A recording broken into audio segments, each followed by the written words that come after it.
I'm gonna do it. And I started doing it recorded, and I'll never forget, it was about, I wanna say 37 episodes in, I finally got approved for LinkedIn Live. And that was when I started going live on LinkedIn, YouTube, Facebook, and then Instagram. I use StreamYard. Instagram doesn't connect with it, so I put it on my tripod, and yeah, I'm at 220. This will be 223rd episode this upcoming Wednesday. Yeah, and that's the genesis of my book, actually. I took the topics, and I work with a book consultant. She was like, let's pick your top 20. Then it was top 10, then we finished up with the top 7, just topics that are meaningful to my heart. And, yeah, went to work.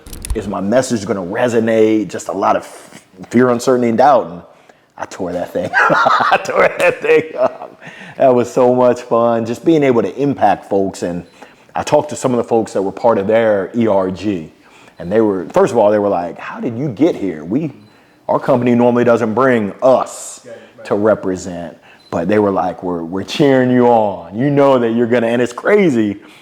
I emceed an event in Austin, and you just see things from the stage. Like, a lot of times people are neutral. But there was one older lady who was there, and she was just head nodding and smiling. And I gave her my first annual LLJR Gold Mic Award. I said, I got to take the gold mic back, but you get it, because it just makes a world of difference. It doesn't cost a thing to be nice, to be supportive. And I mean, just inside, I could have imagined her saying, Hercules, Hercules. Like, I was like, man, this just warms my heart, because even folks who speak a lot, I know some of my colleagues, you get the nervous jitters because you care. You want to make sure that, hey, if I'm going to take your time, I'm going to make sure it's worth the while. Right. You get something out of it.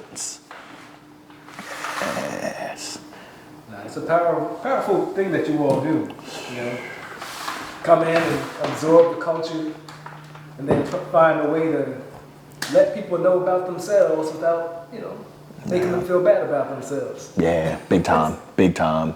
Hopefully influence our change of actions, transformation, I think they call it. Yeah. Oh, so you said 18 years at Fidelity. Mm-hmm. Come on now. Yeah. Welcome to Community Spotlight, brought to you by BroCode TV Productions and hosted by the Bros. Join us on this dynamic journey as we shine a spotlight on local agents who are making a profound difference in their communities. These remarkable individuals bring creativity, wellness, and purpose to the forefront as they tackle challenges, nurture their families, and celebrate successes. In each episode, we explore their unique stories and initiatives, offering an inspiring glimpse into the world of community transformation. Get ready to be inspired by those who are leaving an undeniable mark on their neighborhoods. What's up, good people? It's your boy, Bro Troy, for another episode of the Bro Code Show Community Spotlight. In this episode, we're shining the spotlight on Larry Long Jr., a powerhouse of energy and motivation, to say the least. Larry is the founder and CEO of LLJR Enterprises, transforming lives through coaching, training, and speaking. With over 16 years of experience and a background as a Division I college baseball, I almost messed that one up, Larry, my bad. Baseball, put some respect on his name. Baseball player, Larry understands challenges both on and off the field. He is also the author of Joe, Get Zapped into Intentionality, inspiring everyone to tap into their own greatness. But Larry is more than just a business leader. He's a husband, he's a father, a community activator, and a friend to many. But today, he's one of the bros. We're actually in his living room of his own home filming this episode, exclusively produced by BroCode TV Productions. Ladies and gentlemen, boys and girls, the man with 2 mics, Mr. Larry Long Jr. What's happening, Larry? How you doing? Come on, Hey, look, I had to bring them. Look, Larry, I brought the mic out just because I knew when we came in the house, you was going to come over here with the mic. How you feeling, bro? Oh, feeling great. Thank you for hosting me, and welcome. Mi casa is su casa. I see that, man. Look, we don't take that lightly. Yes, sir. Right? Because I don't know about you, but we don't let just anybody. That's right. In our home. But I reached out to you, and you were like, hey, like you just said, mi casa, su casa. I have to ask because feedback is a gift. We're here in your living room. Why us? It's the relationship, and it's the trust. We've had the opportunity to interact, to work together earlier this year, and when you bring excellence, it shines through. And not just between you and I, but everything that you do. I check the Carfax. Yeah. So I see how you roll. We got receipts around here, baby. You better believe it. Yeah. So that was an easy answer right there. Yeah. So I appreciate you. Much love, much respect. More than words can even express. And I speak a lot, but from the bottom of my heart, I appreciate you and what you do, and what the Bro Code does for the community. Yeah. You're impacting lives, and you're impacting lives that you don't even know. Man, that ripple effect. Thank you for that. I appreciate that. Resonates, and much love and respect to everything that you do, man. So, for sure, let's have some fun though, man. Like usually when we start the show off, I'm the lighthearted one, right? We usually do would you rather questions, but we're gonna do something a little different, man. This segment is called the Motivation Mashup. Okay. Ready? I'm ready. I'm ready. Okay. So this is what I need you to do, Larry. In 90 seconds or less, create a motivational speech using these 3 random words. Okay. Jelly bean, umbrella, and roller coaster. Woo! Jelly bean, umbrella, and roller coaster. I'm gonna give you about 10, 15 seconds, and then we're gonna put you on the clock. Okay, motivational speech by Larry Long Jr. This segment is called Motivation Mashup. 3 words. I think I'm ready. All right, let's roll. 5, 4, 3, 2, boom. In this journey of life, we all go through the ups and downs, the highs and the lows, the twists and the turns. Sometimes it feels like we can be on a roller coaster. Whoa! But one thing that I learned is that the highs are amazing and they're fun. But the lows is where you learn. I think there's lessons learned and there's lessons earned. And as we go through the turbulence, the chaos, sometimes we have to open up this umbrella to shield us. But what I found is that sometimes you got to close the umbrella, throw it away, and just get wet. Getting wet oftentimes is, ooh, no, I don't want to get wet. But when you get wet, it's memorable, you learn, and when you learn, you have the opportunity to earn. You're learning. And as we're learning, hopefully we can have fun. Now, I'm a sucker for sweets. Okay. Shoot, they should call me Sugar Bear. And I know that this is the silly segment, and sometimes we got to be serious. That's right. But I believe life is about having fun. You can be serious as well as having fun. And who doesn't have fun? Eating some jelly beans. So I encourage you in life, go out there, enjoy the roller coaster, get wet by throwing away the umbrella, and have a little bit of fun and enjoy your jelly beans. Ta-da! Motivation matchup right there. Look, we just getting started, man. He's dropping gems about jelly beans. I love it. Sexual chocolate. Look, man, I love that, man. I got one more fun segment for you, man. This one's a little different. I want you to put your hat on when it comes to music, okay? Okay. This one's called Larry's Life Playlist. Ooh, okay. Exclusively here on the Bro Code Show. If your life had a theme song for each of these moments, what would that theme song be? I'm gonna read the list and give you a moment to think about it. All right. First moment is when you started your business. For yourself. Okay. The time you hit a home run when you was back in Maryland playing baseball. Go Terps. Oh, he done brought that. Come on, man. You see this, Jay? He done brought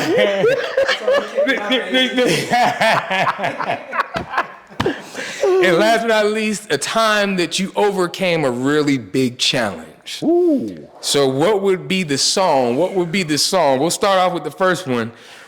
You starting your own business, going out on your own. What would that theme song be? Oh, goodness. I'm going to have to sing it a little bit. I'm tone deaf, so I ain't going to sang.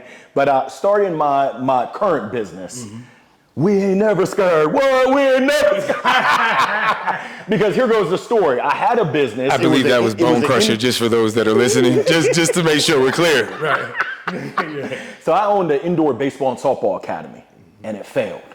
And when you strike out in life, in business, it can be tough. At least my experience, it's tough to do it again. Because you got all the scar tissue, you have all the FUD, the fear, uncertainty, and doubt. So that theme song would be, hey, we ain't never scared. Never scared. Yeah. Bone Crusher, baby. He is ATL's finest. I love it. Now hitting a home run. Okay. I got to give props to Pharrell. Because I'm happy because yeah, I like that. I can get with you on that one. There's nothing that brings a smile to my face than hitting a home run, because in baseball, I'm a little guy. I'm 5'10", and that's rounding up. So as a little guy, my coach said, Larry, line drives, ground balls, don't hit the ball in the air. But I want to hit home runs. Yeah. Chicks dig the long balls. I thought I was a big masher. It made me happy. Now, the last one is overcoming a big challenge. Yep. And through this 4-letter word called life, I've been through some challenges. We all have. There's a song that I love from McFadden and Whitehead.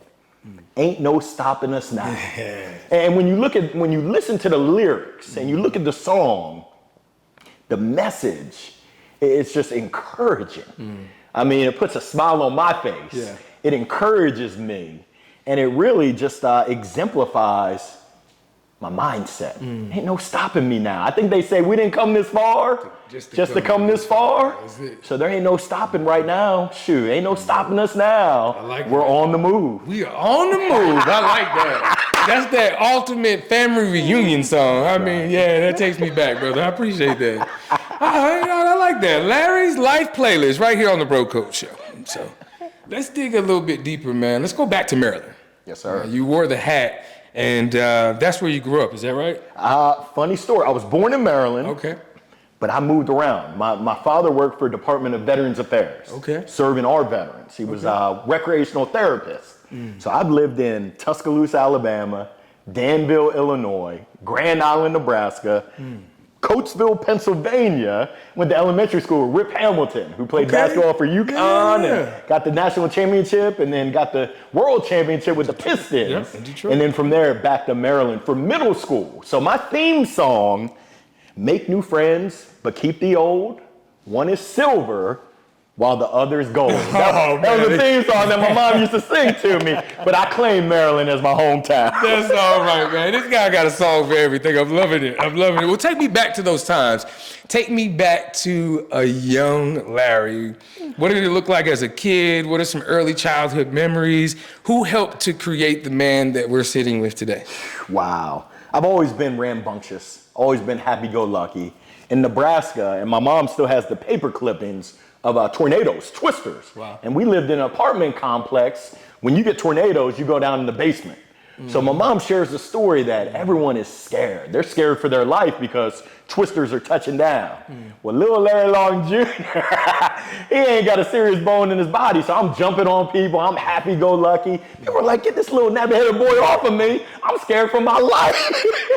So I've always been just high energy. As you can imagine, I spent a lot of time getting in trouble for talking. I've always had a loud voice, always told bad jokes, and always wanted to be the center of attention. Yeah. So that's kind of followed me throughout. When I had an internship with the May Company, the one gentleman said, we asked for questions to find out how you've acted in the past. He called me out. He said, Larry here, he's always been outgoing. He's always been loud, and he's always been talkative. Boop, nailed it. So that's how I've always been. Rewind back to University of Maryland, I was driven. I had my goals written down on my sticky notes, had my academic goals, my athletic goals. My father ran track at Maryland, so I'm legacy. My sister, who's 10 years younger, she ran track at Maryland.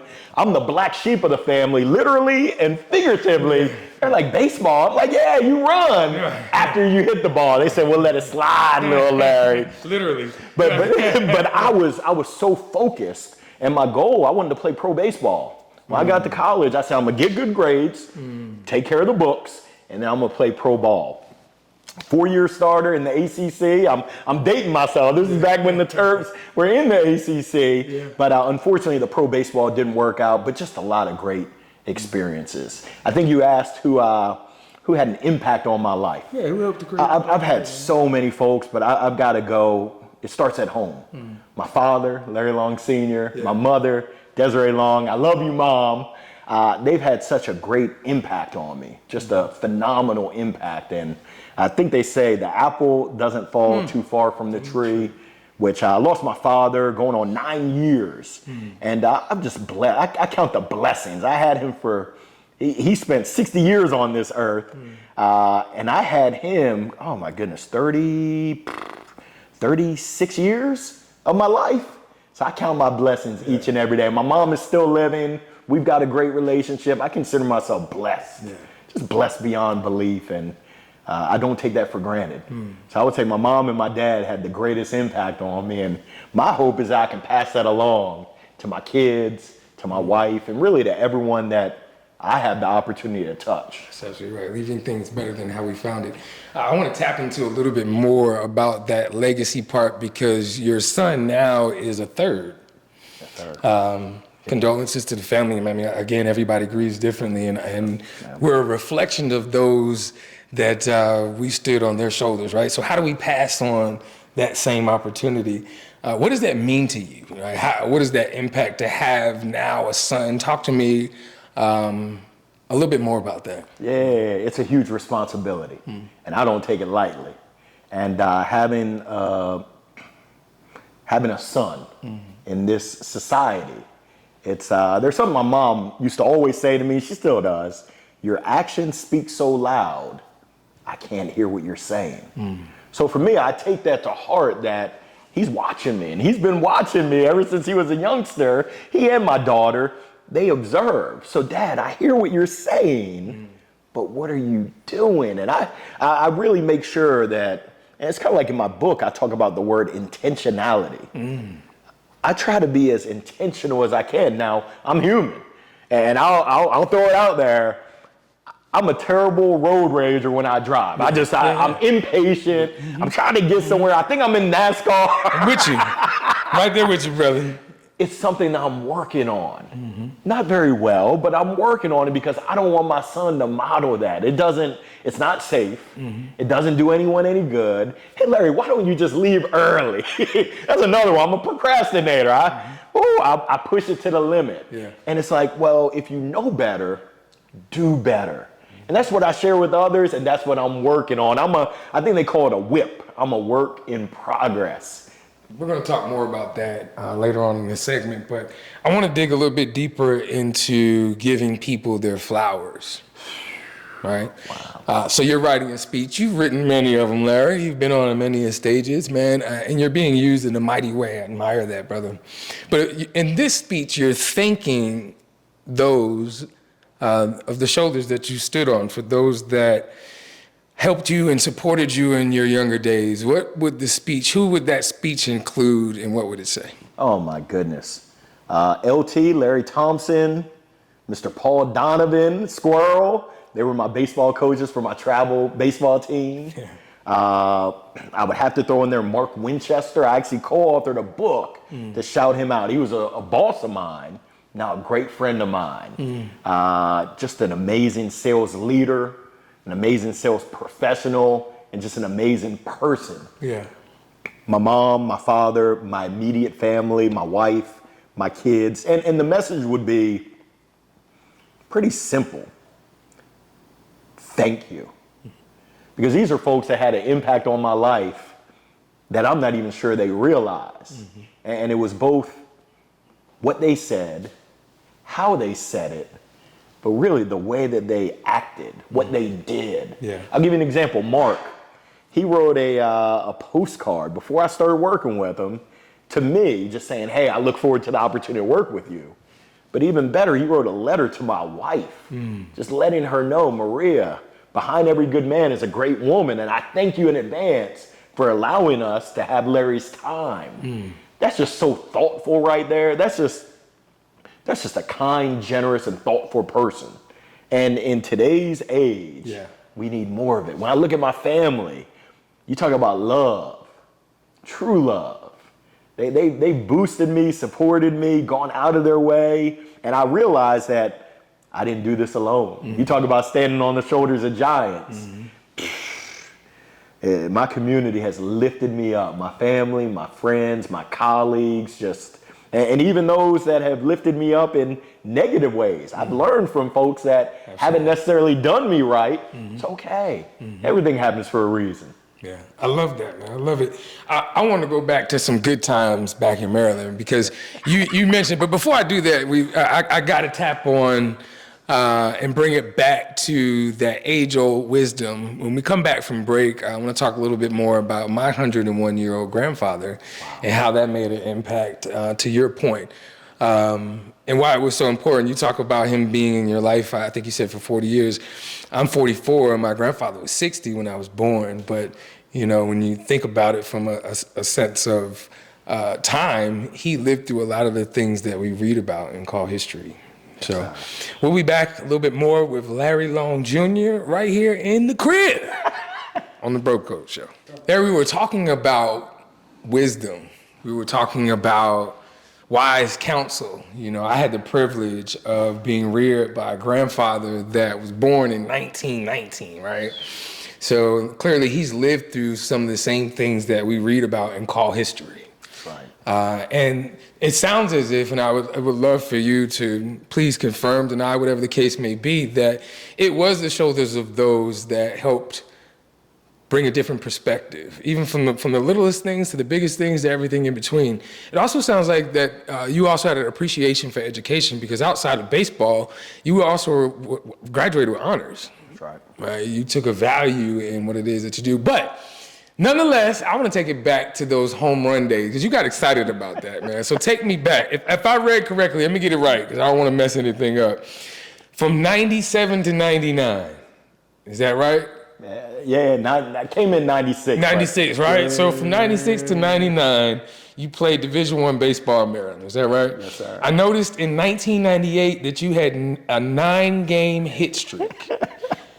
Right? So how did those times feel, and what were some of the most memorable moments? I also noticed that you took almost like a Ricky Henderson approach.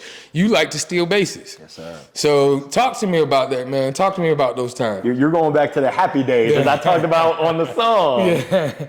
Some of the best times of my life. Baseball, for me, is it's just a beautiful game. It's 9 individuals coming together as a team, hopefully orchestrating, everyone's on the same page. I had a lot of fun. Yeah. And I love talking about it because I was undersized. I was counted out. There weren't many people that trusted in me other than myself. And when I didn't, my father, he was my biggest fan. I'll never forget, I started off my baseball career, 1 for my first 24. 1 hit out of 24 at-bats. I think that's .042, and that's rounding up. It's not good. That could be discouraging. Yeah. We were at UNC Greensboro, and my father had made the drive down. I think I got in on Friday 0 for 1, struck out. Got in Saturday 0 for 2, got in Sunday 0 for 1. We're at Burger King because we used to eat healthy. I'm talking to my dad. I think I had my BlackBerry, my little flip phone, and he's like, "How you feeling?" I said, "Dad, I feel terrible. Yeah. I stink. I don't belong in Division I. I definitely don't belong in the ACC." My dad jumped through that phone. He yoked me up. He said, "Boy, you can't have my name. I'm Larry Long Jr.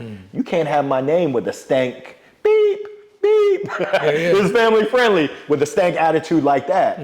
Get back to the drawing board and work harder. He said, most importantly, get your mind right. Because it's kind of like what Henry Ford says, whether you think you can or think you can't. You're right. My dad said, your attitude, you're already defeated. You're going into the batter's box. And my dad didn't really know much about baseball. He was a track guy, long jump, triple jump. But he did know the power of manifestation, the power of internal belief. He said, you got to get your mind right or you don't stand a chance. And being that Father knows best, you talk about that wisdom, and he passed that along to me, I started working harder. And UNC, sorry to all those Carolina fans out there, UNC came to town. I got in on Friday night, 2 for 2. Started on Saturday, 3 for 4. Started on Sunday, 2 for 4. That's all she wrote. Never look back. You can't tell me nothing. I was on top of the world. I think they said ain't no stopping me now. Yeah. I batted .289, batted .319 in conference, killing it. And you just talk about a shift in perspective, a shift in mindset, a shift in belief, and having someone believe in you when you don't even believe in yourself. Blessed beyond belief. I strive to be that for someone else. We touch people's lives. We're touching people whether we know it or not. And it's either positive or it's negative. Very rarely is it neutral. It doesn't take much to positively impact someone, to give them a smile, to give them a thoughtful message. The little things really are the big things. Like we often think about it's got to be some extravagant. I need to go out there and give them the world. No, you don't need to give them the world. Just give them a little piece that tells them I'm thinking about you, I care about you, and show them that you care. That ripple effect, I like that. When I think of that, it reminds me of this word called agency. And that's what I want to dig deep into. Like, we're going to talk about your business model a little bit later on in the show. But in the message that you leave and impact people with, right? Because you're doing a whole lot of that, those you serve. But first, I want to talk about that word agency. How you found agency over your own life, how you took control of your own narrative, how you took that leap you talk about to build a brand of your own. We're big on that. Educate our audience on what that stage of life looked like for you, what it sounded like, and how did you feel? Ooh, taking agency. For me, and this I can't speak for anyone else, wasn't easy. And it still ain't easy. It's tough. When I think about agency, I think about controlling the controllables. Ooh, I like and hey, I got to pause for the cause. I'm going to let you go, but that's my thing right now. Go ahead, man. Control the controllables. Everything else, we'll worry about later. Go ahead. That's it. And once again, I can only speak for myself. It's easy to go down that path of victim mentality. Woe is me. The world is me against the world. No, it's not. It's not, Larry, it's not. You got plenty of people that want to help you. You got to get rid of the ego. You got to take off that Superman cape because you ain't Superman and ask for help.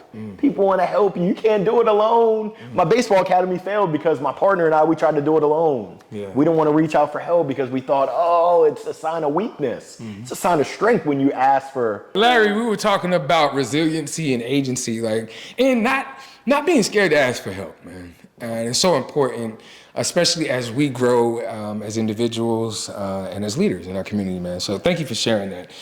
When I think of words of wisdom and sharing with individuals, you did that. I think of a quote I always go by. It says, adversity is an opportunity for a focused man to show greatness. So go be great. Speaking of adversity, let's get into this thing called wellness. Okay, the definition varies from person to person, depending on who you ask. Yep. So help me understand, how does wellness show up in the life of Larry Long Jr.? It's ever evolving. Mind, body, soul, and spirit. That's what I think about for wellness. How do I keep my mind top notch? Sure. Just sharp. My body.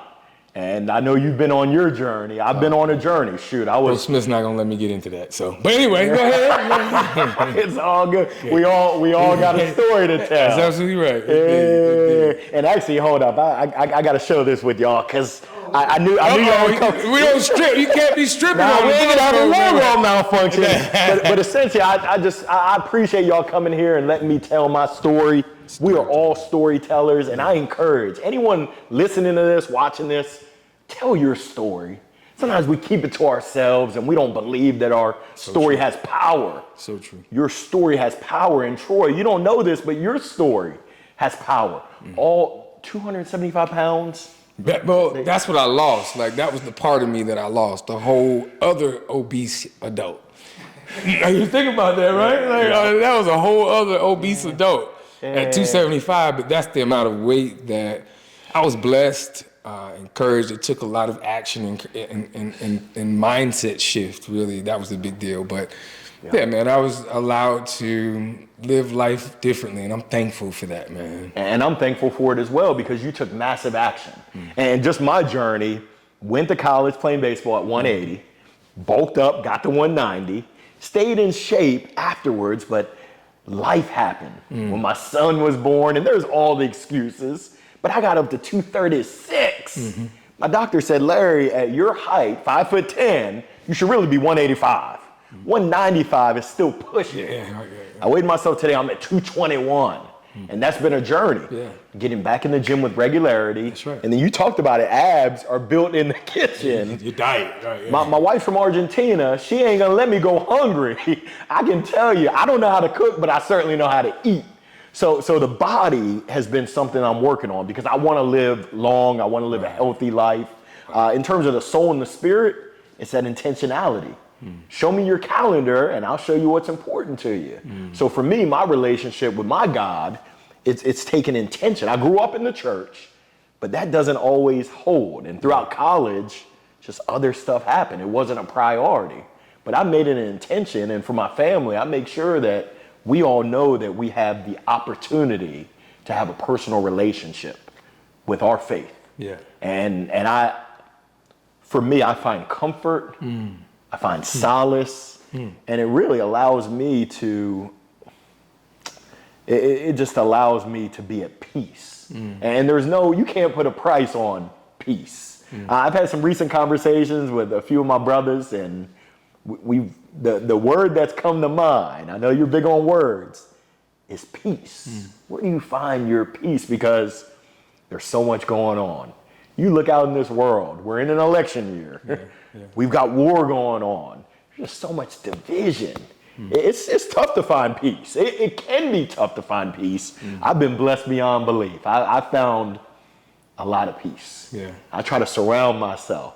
Even though my wife is from Argentina, she's Latin. She really supports me in my peace. And I try to do the same to her as well. But I know I got off on a tangent. That's me being the storyteller I am. Sometimes it's tough for me to stay focused, but peace is invaluable, brother. You've said a mouthful. I encourage. I'm curious, in that space of peace, how do you develop? I gotta ask this. Like you've come up with ways to motivate individuals using words. Like what got you to the place of using that theme?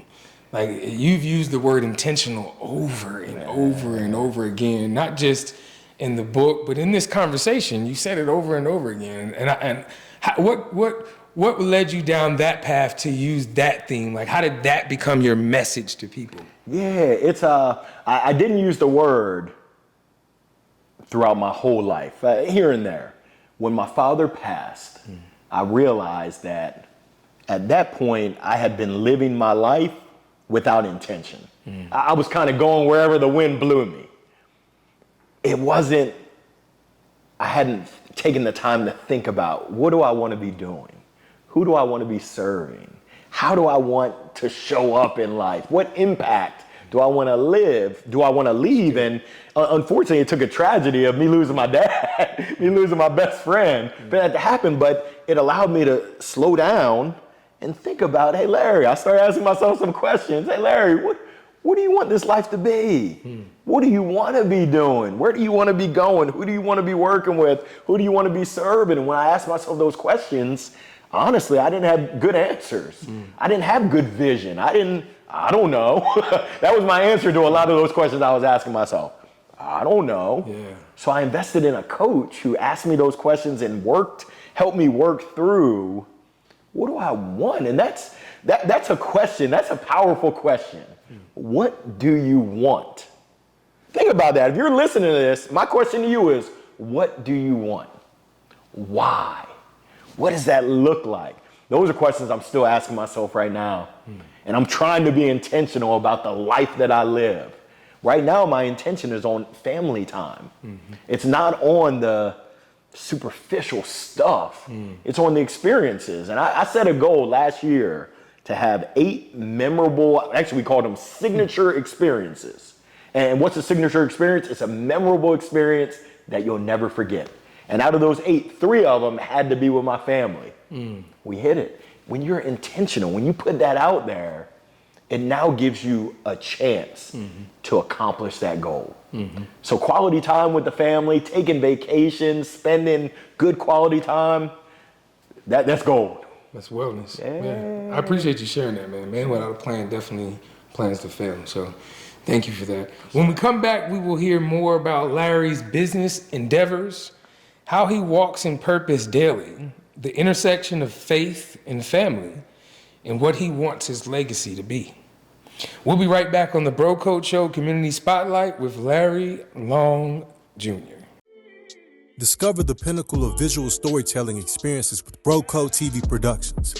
From the artistry of photography to the magic of videography, the world of podcast production, exclusive red carpet services, captivating MC services, inspiring speaking engagements, expert panel discussion curation, and breathtaking drone services. The Bros have you covered. Elevate your events and storytelling with us.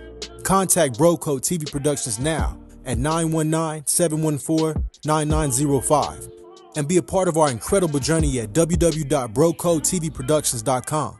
We're here to make any room better. Well, we are back on the Bro Code Community Spotlight with the one and only Larry Long Jr., the creator of the midweek, midday motivational minute. Ooh.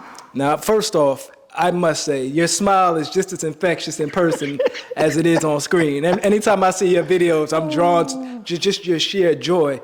I want you to take it back for me. We talked a little bit when we first arrived in regards to where it all started. That's right. Where you essentially found your voice and your passion and purpose for doing this. Walk us through that enlightenment and when it hit you. Yeah, the midweek, midday motivational minute, it was at the start of COVID. And really, I don't know, if you rewind back, I think it was Friday the 13th, March 13th, Yep. at least when my office shut down. Yeah, same here.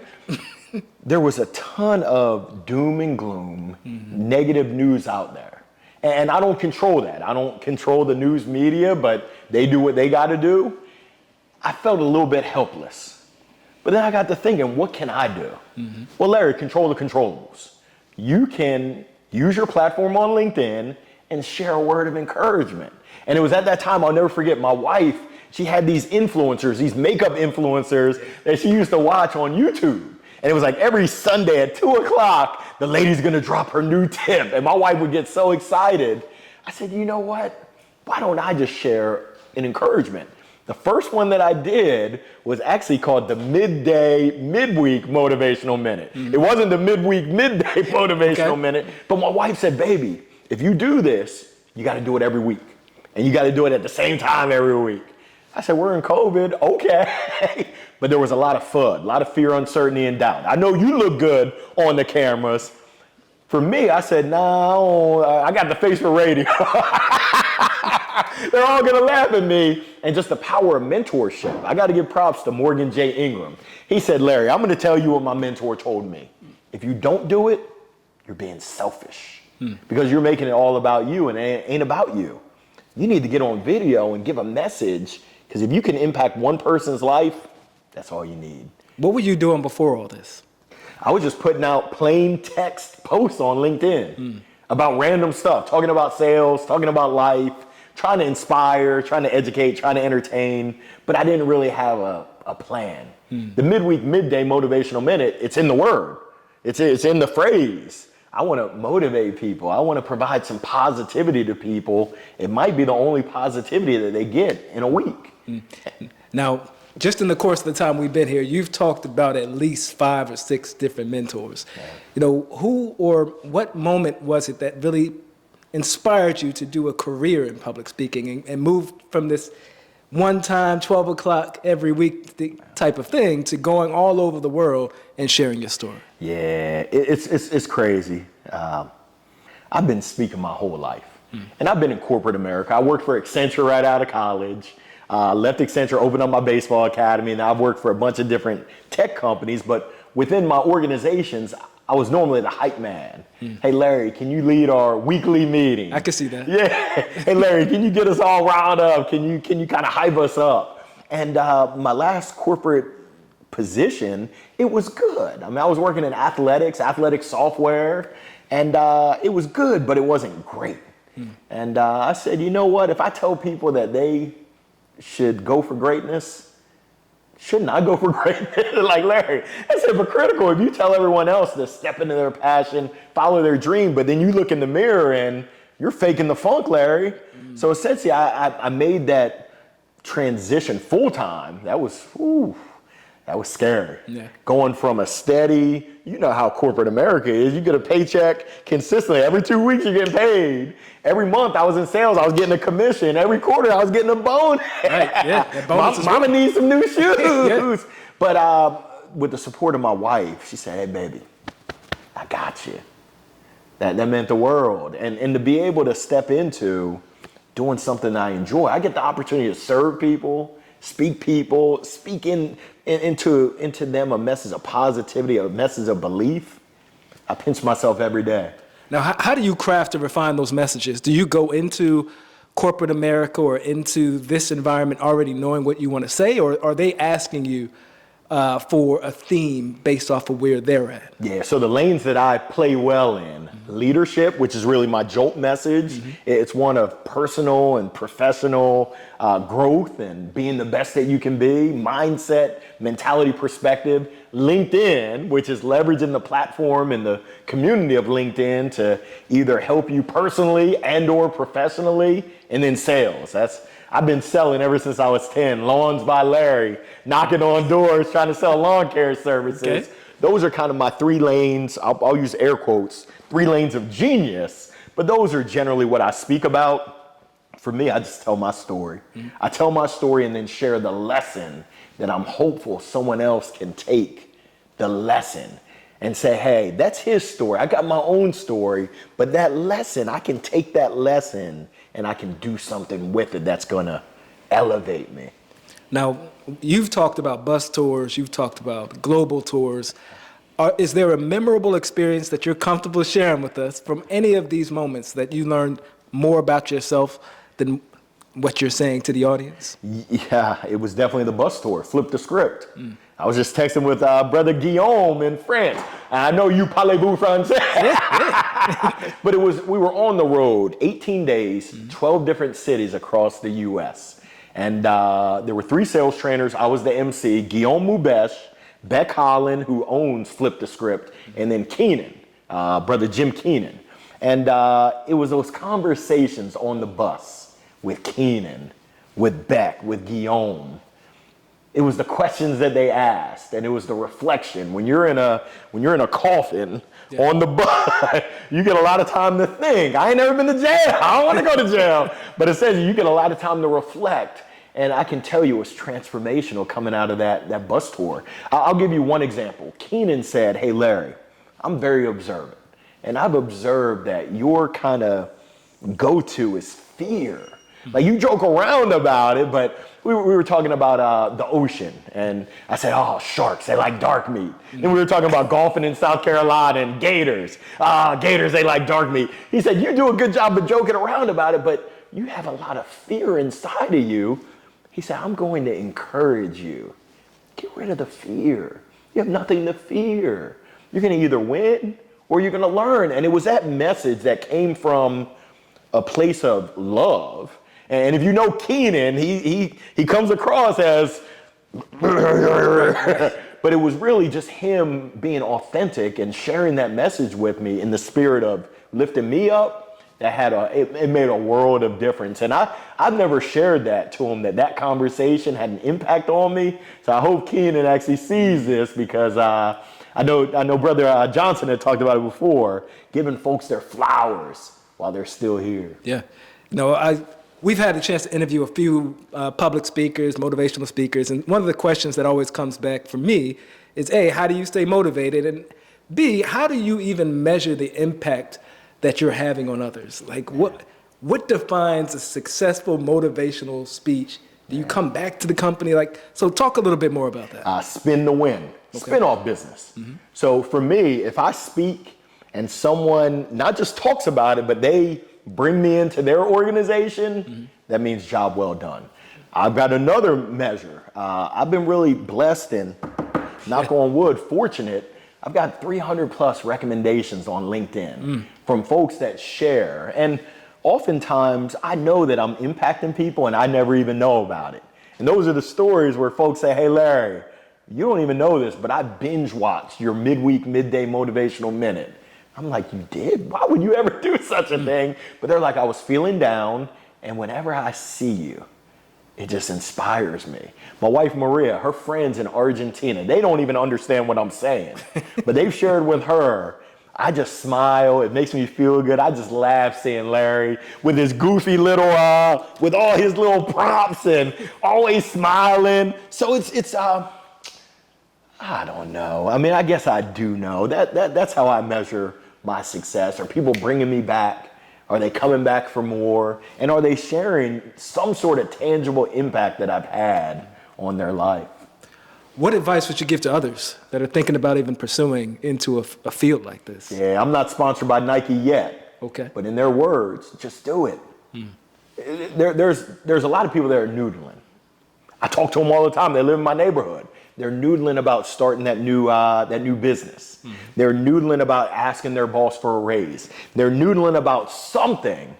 Just do it. Stop noodling. Life is too short. I don't know if you know this, but I had the opportunity to speak to the ICCFA, International Cemetery, Cremation, and Funeral Association. Well, that sounds fun. Death care. I killed it. too soon. But essentially, when I was preparing for that, I realized, and I got to give credit where credit is due. This is Brother Rich Gilliam. He said, Larry, do you know where the most dreams are? I said, nah, where are the most dreams? He said, the cemetery. I said, oh, wow.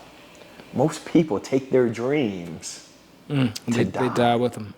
They don't live. Think about it. All the folks out there that have dreams. Oh, I'm going to do this. I'm going to write a book. Oh, I'm going to start that business. That just never do it. So my encouragement is, hey, life is too short. We're running out of time. Your time is ticking. Just do it. So if you're thinking about being a professional speaker, do it. Start speaking. Speakers speak. Well, earlier in the conversation, you were talking about the impact of your family and how you craft and make time to have those signature moments.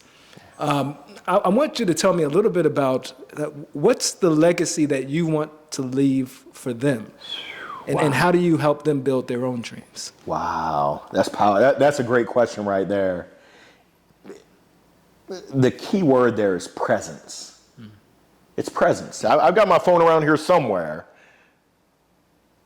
and sometimes when I'm with my family, I'm on my phone. I'm not being present. So it's really being mindful of it. And then once you're mindful, once you know better, you got to do better. It's how can I be present? I mean, my daughter is 10. She's growing up right in front of my eyes. My son is 14 going on 15. He's 6'1". He's really growing up in front of my eyes. It's Larry, and my wife and I had this conversation. We don't have much time with them.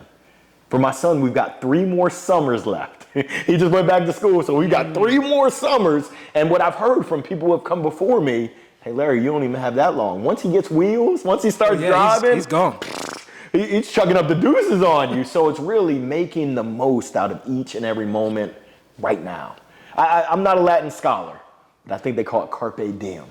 Seize the day. Yep. And I met a guy who had a tattoo of carpe diem, carpe noctem. I said, hey, I'm a little bit too old to be seizing the night, but it's how do you make the most out of each and every day? And for me, with my family, if they're really important to me, which they are, how can I make sure that I spend the time and enjoy those experiences that we'll never forget? Whether it's the cruise that we went on, we did Disney 2 years ago, we did the Icon of the Seas, whether it's going to different countries together, but it's really being intentional and crafting those experiences that we want that will last a lifetime. Oh, that's dope. I asked the question, part from selfishness. I'm trying to figure out my own journey with my family. That's right. And how I can take it and make that time for those memorable experiences. But how do you balance all of this? You know, because just from what you've shared with me earlier, you know, you're going to be in this country one day, this state one day, on a virtual conference this day. And you still have football practice, you know. You still have the other football, soccer. You know, how do you manage your calendar to prioritize life, family, and your faith, for that matter. That's right. It's a combination. I think you said balance. I've heard the word integration. So I was fortunate where I took my son with me to an MC engagement in Austin. We took the plane, flew to Austin. He got to take pictures of me. Then he got to hang out at the pool and got to play on his little video game. So we had an absolute blast 4 days in Austin. We flew from Austin and met my wife and my daughter in Hilton Head. So they got to enjoy the beach. They got to work on their tan while Daddy was working. All write-offs, it sounds like. Don't tell nobody else. But it was just an awesome experience. And my goal, my intention, my vision is to have more of that. My kids are in school, but like I said, I'm going to Bali. It's not going to allow this opportunity, but I would love to have my family in tow. There's so many learning experiences when you travel internationally. So last year, my intention was really focused on signature experiences. This year, it's been focused on travel with family, travel with golf. I don't know if I told you that Tiger Woods is my cousin. You did not? Yeah, long lost. I mean, they call me Larry Hit It in the Woods. But it's a bad dad joke. But Okay. yeah, really focus on travel with those that I love and doing those things that I enjoy. And when you put that intention out there, it's amazing how the world just, how it seems to come together when you put that intention out there. And when you put the intention out there and you're serious about it. A lot of people put out intentions, but they're not really serious. They're faking the funk. And I've been there before. You can't fool yourself. How do you withstand from fooling yourself? Meaning, I can imagine situations where you're not having the best of days, but you have to be this version that everybody else sees for them. How do you kind of get out of that funk or deal with that funk to be intentional and show up for individuals when it's time? It's funny you mentioned that, and I'll be honest with you, life is good. It's not perfect. I mean, I go through life just like everyone else, and I've got stresses and strains, but overall, life is really, really good. And my goal is to share that with others, the good and the bad. So a few weeks ago, my mother-in-law passed away. Sorry to hear that. Yeah, it's part of life. And once again, my reflection, I was in a little bit of a fog, a little bit of a funk. We had to get my wife down to Miami and then down to Argentina, and I had the kids, which my kids are they're awesome, they're amazing. But I was dragging for a little bit, and I shared that with folks that I've been in a little bit of a fog. And what I realized is if I want to honor Tati, my wife's mom, I need to be at my best. So Larry, shake it off, and let's go ahead and inspire someone today. Let's impact someone today. There's a quote that I think about every day. It's Martin Luther King Jr. Life's most persistent and urgent question is, what are you doing to help others? The key word there is doing. Yeah. So I ask myself this every morning. Larry, what are you going to do today to help one other person? At the end of the day, if I look in my mirror is right over there, if I look in the mirror and I can't answer that question, that's a wasted day. That's a wasted. Larry, what did you do to impact someone? If I can't answer that, shame on me. Man, there's so many nuggets. I feel like all the questions I have and want to ask, I can learn even more just by going through these chapters. But for our audience, tell us more about how we can follow your journey, how we can get you in our companies, and where we can find the merchandise. I appreciate you so much. So my main platform is LinkedIn. Larry Long Jr., the man with 2 mics. I think you'll probably see me like this. 2 mics. Yeah. I got the bonus mic as well. But I'm on all the socials. YouTube, not as active. Instagram, Facebook, Twitter, X. I think I have an account. But LinkedIn is really where I go to work. Okay. My website, LarryLongJr.com. And then my book is on Amazon. But what I encourage, anyone who's listening, anyone that's watching, if I can help you, if I can serve you, do not hesitate. Do not be afraid. Reach out. Let's have a conversation and see if there's an opportunity for me to serve you. Some people tell me, hey, Larry, I know you're super busy. We're all busy, but we find time for those things that are important to us. And for me, once again, what's important to me is how can I support? How can I help? How can I assist one person each and every day. That's where I get my joy. And it's amazing. This is just full transparency. What I found is that the more that I give, and I don't give to receive, but it's just crazy that the more that I give, I receive bountifully. I mean, I won't even say 10x. I think that guy Grant Cardone's got that tapped out. But 20x. I mean, it's just amazing that when you give, how much you receive. And there's biblical stories that talk about that. But it's the purpose of giving for the sake of giving, not giving to receive, but giving just abundantly, giving because you truly care. And people are smart. They can smell BS from a mile away. They can tell when your intentions are not pure. Yeah. But when you really care about people, in the words of the great philosopher, J.J. Walker, dynamite! I was wondering where he was going to go with that, but you brought it home.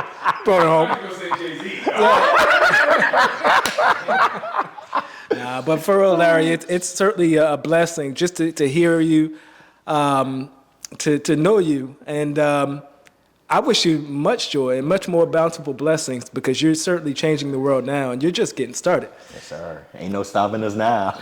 We're on the move. Well, with that, we're going to wrap it up. I certainly thank you for your time. For those who want to follow him, please get the book. This man is a living legend, and he's changing lives every single day. For me, it's Bro Smith signing off from the Bro Code Show. Larry, we talked about a whole lot, man. First and foremost, thank you for inviting us into your home. As in the show, we always talk about words matter, right? Yes, sir. Before the show, we asked you if you could describe yourself in one word, what would it be? You used the word energy. Now, I wasn't surprised. Right? Now, at one bit was I surprised that you used that word. However, talk to us and tell our audience, why did you choose that word? Why is it important to you? Yeah, well, I've been branded the CEO, Chief Energy Officer of LLJR Enterprises. And with that, energy is something that we control. And if you think about energy, it's electric. I'm not going to get you at my family reunion doing the electric slide.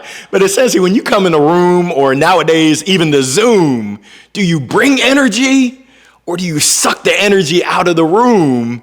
It makes a world of difference. Think about the folks that you enjoy spending time with. I can only speak for myself. I like to spend time with people who bring positive energy, who bring good energy. I think the kids call it good vibes. I'm looking for good vibes. So just being intentional, I try my best to bring good energy and pass it along to others. Larry, we talked about a lot, but our platform is called the Bro Code. Love it.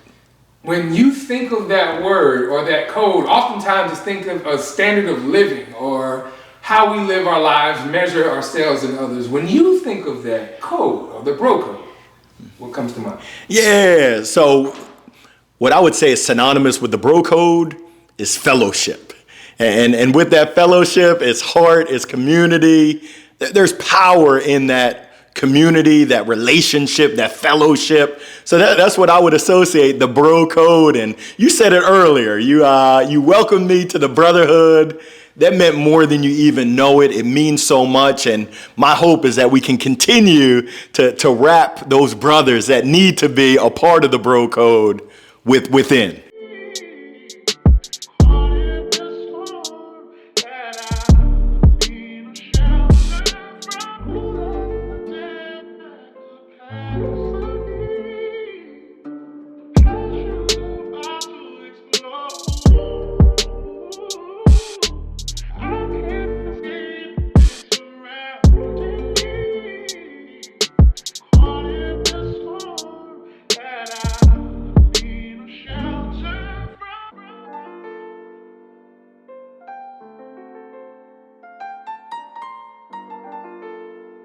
Larry, we had an amazing time at the crib, man. Thank you again for inviting us to the Larry Long Jr.